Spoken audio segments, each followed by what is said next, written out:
maka-counter kayo na ganito. Kasi ang palo kasi sa atin, 1, 2, 6, tayo,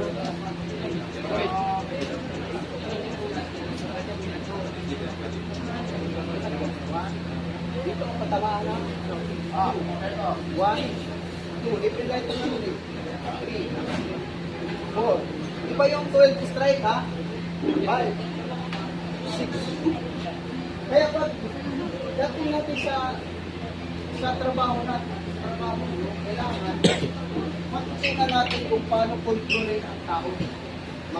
Kahit sa whole game, sa atake ng mga saksak, alam mo kung paano i-fixak. Kasi sa actual, barabara eh. Sabi nga nila, paano magagamit sa actual ng gandahan ng technique. Siyempre, hindi mo yun. Pero pagdating sa actual, mapilis din ha? Laki, kamay.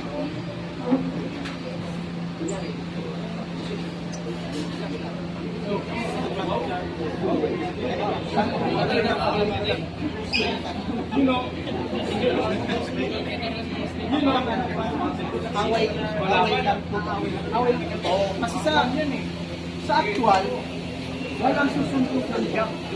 Hira lang. Ito agad ang bantayan nyo. At saka sa tayo ng paa, alam nyo agad kung ang babanay. Straight. Hindi naman siya susuntok ng jab, hindi yan nakakot.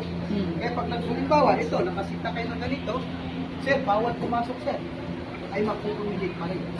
Biglang aatake sa'yo ng suntok. Yan. Pag suntok yan. Tapik ang kailangan natin, ha? Suntok yan. Tapik. Kasi kung sa after, pwede kang bumakpis. Pero bawal ko sa trabaho. Tapik ang kailangan ha. Ito kasi pang ano ito. Ito kasi pang sport. Kasi katawan lang ang binirahin.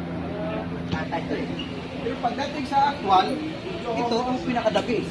Kasi pag ibaba mo to, itong kamay, pag pinitik ko dito, injury na yan.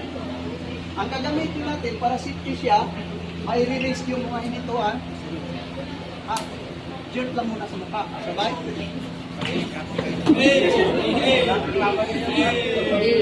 Ito yung gamitin yung control mamaya ha. Body. Ito, pag sa actual, niluluhuran yan sa ulo. Ito yung sa actual ha.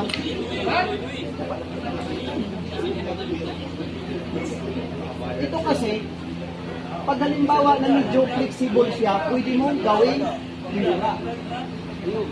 Yan ang kinura.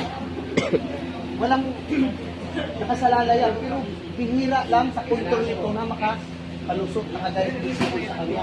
Kasi pag mag-flexible siya, pwede mo siyang damputin. Dito ang control niya sa ulo. Pero bihira lang, karamihan yan, flat talaga yung paa niyan, dito nakakontrol. Sabay? Pusa. Angat mo na yung mukha pa nila. Kailangan tisip yan.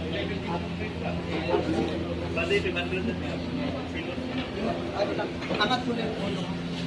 Kasi yan ang kailangan natin mamaya. Pag isimula tayo sa drill, hanggang papasok tayo sa